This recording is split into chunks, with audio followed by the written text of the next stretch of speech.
Hello po. Hello po sa inyong lahat. Isang magandang umaga po sa inyong lahat. Ngayon po ay 25, 25 po ng Hulyo, 2025 at ang oras po ngayon dito sa Los Angeles, California ay alas 7:02 ng umaga. Araw po ngayon ng Biyernes. At nais ko po mag-vlog mga kababayan, mga minamahal, patungkol po dito sa, ang title ko po ngayon, kaya pala reschedule sa August 4 ang impeachment trial. May balak i-dismiss ng Supreme Court. Itong title na ito, ginawa ko kagabi, pero wala pang balita. Pero ngayon, paggising ko ng umaga, kaya nga medyo natagalan ako, ay lumabas na pala kaninang umaga. O ito ngayon na nagsasalita ako ay kaalis ko lang doon kay Insurrecto o kay Ricky Tomoturgo. Pero doon sa Facebook, nakita ko si Laila de Lima ay nagsalita na rin patungkol dyan sa desisyon ng Supreme Court na pinatay na yung impeachment. Ayan po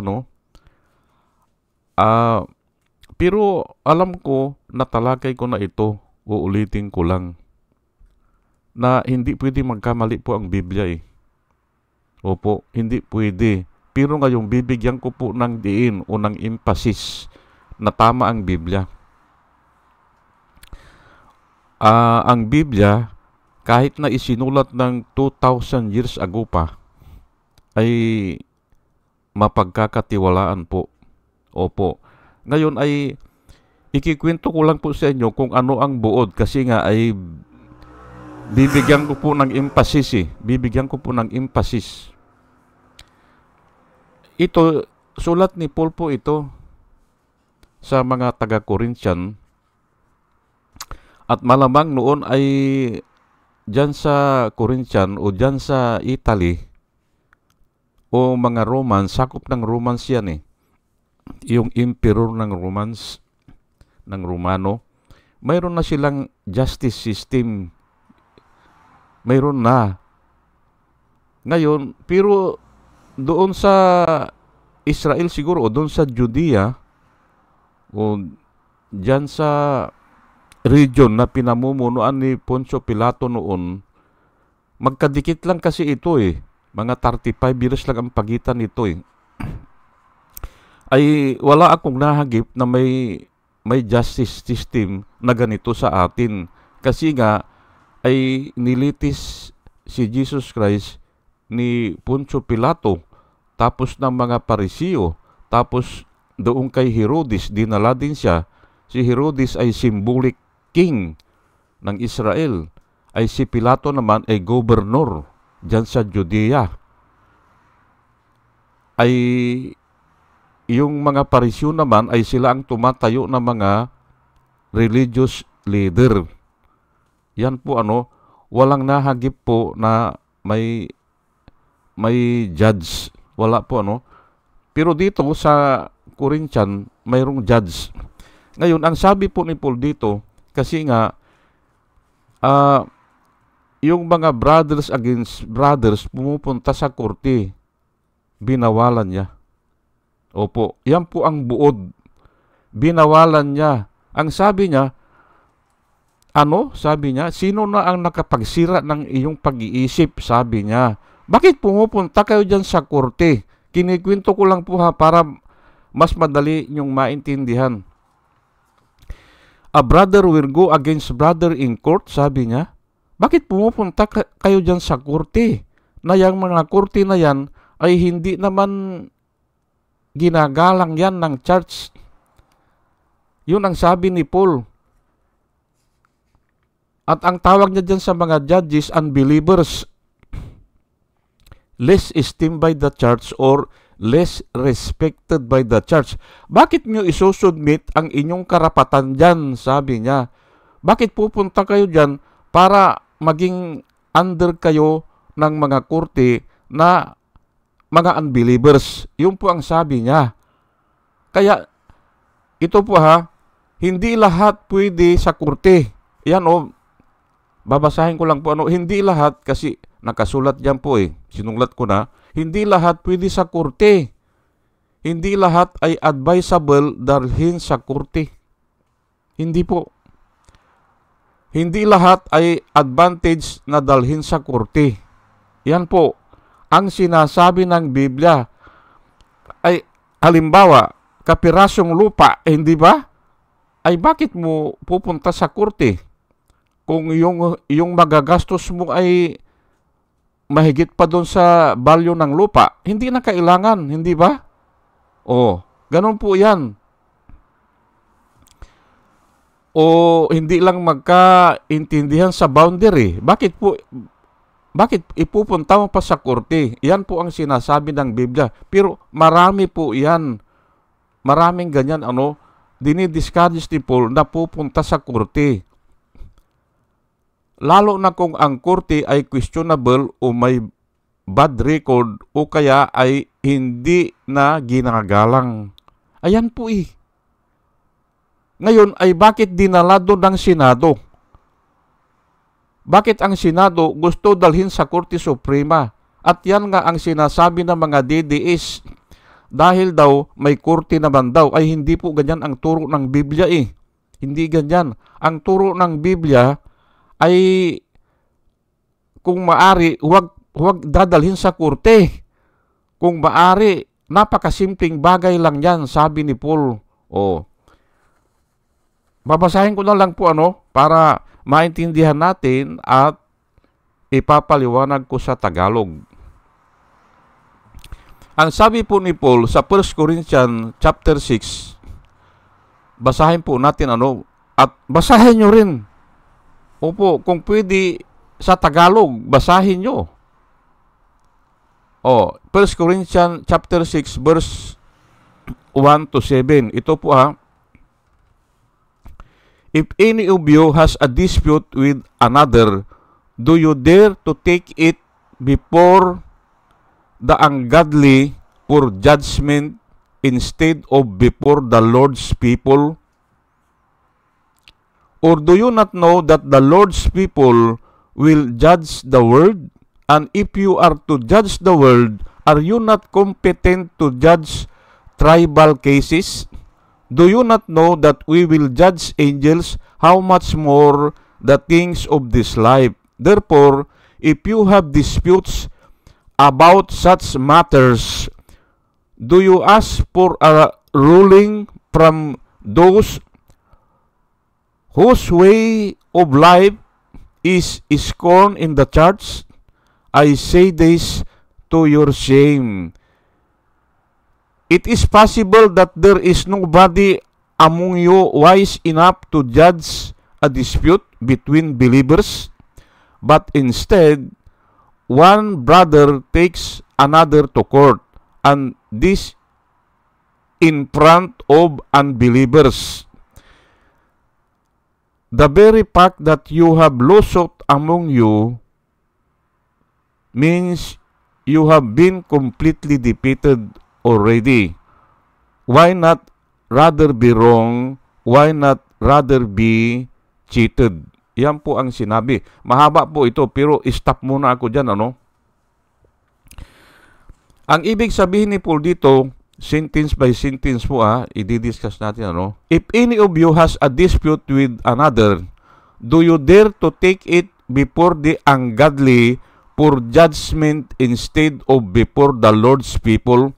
Ayan po, Ang tawag ni Paul dyan sa mga maestrado na yan, o mga huwis na yan, o mga korte na yan, ang godly. Maaring totoo yan. Kasi nga, kung mataas ang katungkulan mo, hindi ka naniniwala na sa Diyos Hindi ba? Ayan po, kaya ang godly. Tignan nyo si Duterte, hindi ba? Tinawag niya po, presidente natin yan nung sinabi niya yan God is stupid. Kaya, pwede ito, Kaya kasama yung mga maestrado dyan. Matataas po sila yan Ang tingin nila sa sarili nila, sila ang gods of Padre Paura. Ayan po, tinatanong ni Paul na, do you dare to take it before the ungodly for judgment instead of before the Lord's people? Sa pastor, dapat dalhin sa pastor o sa pare o sa basta yung religious leader, hihingi ng advice o payo o desisyon. Yan po o kaya mga elder o kaya sa pamilya na may mabuting kalooban yung magdi-decide kung sigalot lang sa pamilya. Or do you not know that the Lord's people will judge the world? Opo, ang ligtas po na tao sa katapusan ng daigdig, sa wakas po ng panahon, sa paghuhukom, bubuhayin po lahat yan, pati yung hindi ligtas. Pero po yung ligtas na tao, tatayo yan as a prosecutor. Sila ang magwi-witness, sila ang magpro-prosecute doon sa ungodly people. Ayan po sila ang witness. Sila ang tatayo na prosecutor po ipo-prosecute talaga nila yan.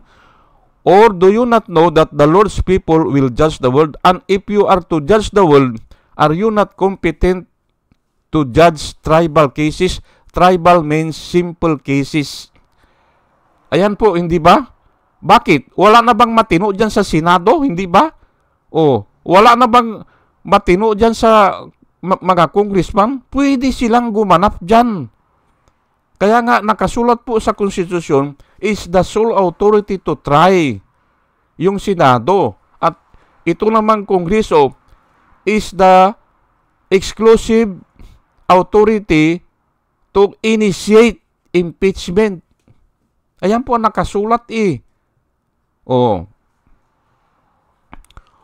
do you not know that we will judge the angels pati nga mga fallen angels po yung mga fallen angels ikuan po yan i-judge ng taong ligtas sa katapusan po sa wakas ng panahon. How much more the things of this life? Ay oo nga hindi ba? Napakasimple lang po yan. Wala na bang mabibilanggo dyan sa impeachment wala. Matatanggal lang sa pwesto. Kaya napakasimple lang yan. Therefore, if you have dispute among such matters, do you ask to a ruling from those whose way of life is scorned in the church? Inulit na naman dito, ba? Yung mga judges natin ay pinipintasan ng mga tao, hindi ba? Pinipintasan yan Ay bakit dadalhin doon ng Senado? Bakit dadalhin doon ng mga abogado ni Sarah ang kaso ng impeachment? Pinipintasan po yan Nakasulat po yan sa Biblia, scorned by the church. Pero hindi lang church pati mga tao. Ayaw na dyan sa mga hurado kasi nga ay karamihan dyan nasusuhulan. Opo, tumatanggap ng bayad. Nakasulat po sa Biblia, scorned by the church. Hindi ba? Whose way of life is scorned by the church. Pero sa King James Version po, mas matindi po ang pagkasulat. Ito po ay New International Version po ito I say this to your shame. Ito, sinasabi ko ito, sabi ni Paul, para ipahiya kayo. Pinapahiya ko kayo, sabi ni Paul. Kasi pumupunta kayo dyan sa mga justice na mga yung way of life is scorned by the church. Hindi ba?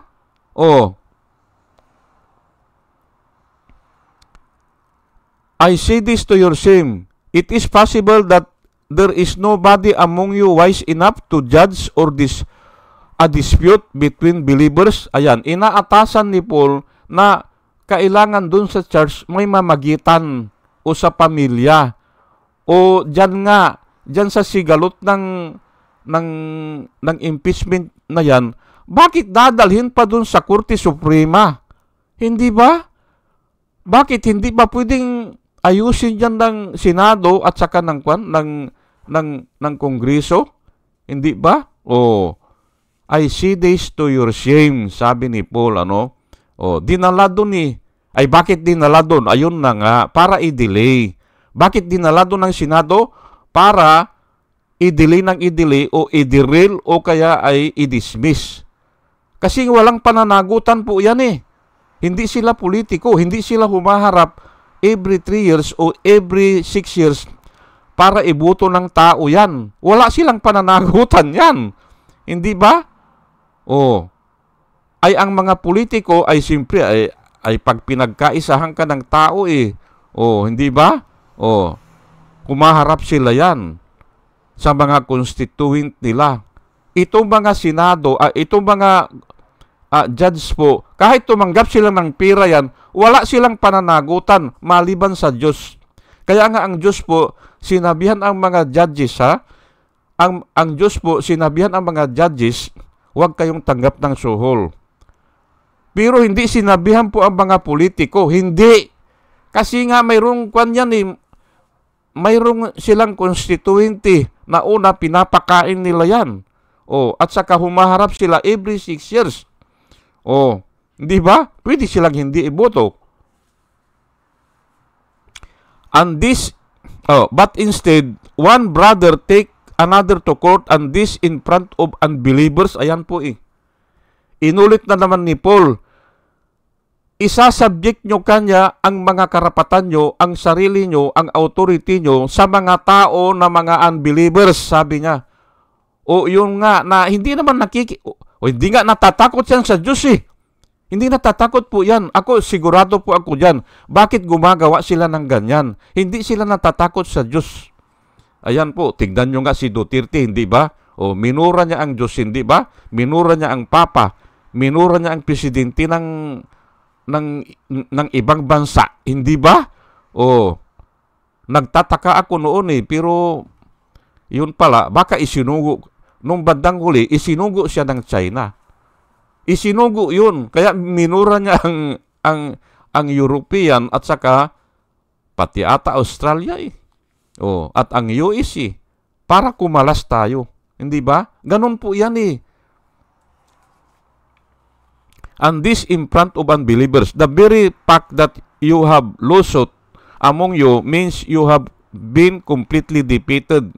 Ang nakasulat po sa ibang version, the moment you go there, at yan ang isinusulat ko po doon sa comment section ng mga noon pa nung sa Daily Inquirer o dito sa mga YouTube vloggers, the moment you go there, diyan nga sa Supreme Court, the moment you subject your authority to them, you are completely defeated. Nakasulat po sa Biblia, basahin ko lang po, the very fact that you have lawsuit among you means you have been completely defeated already.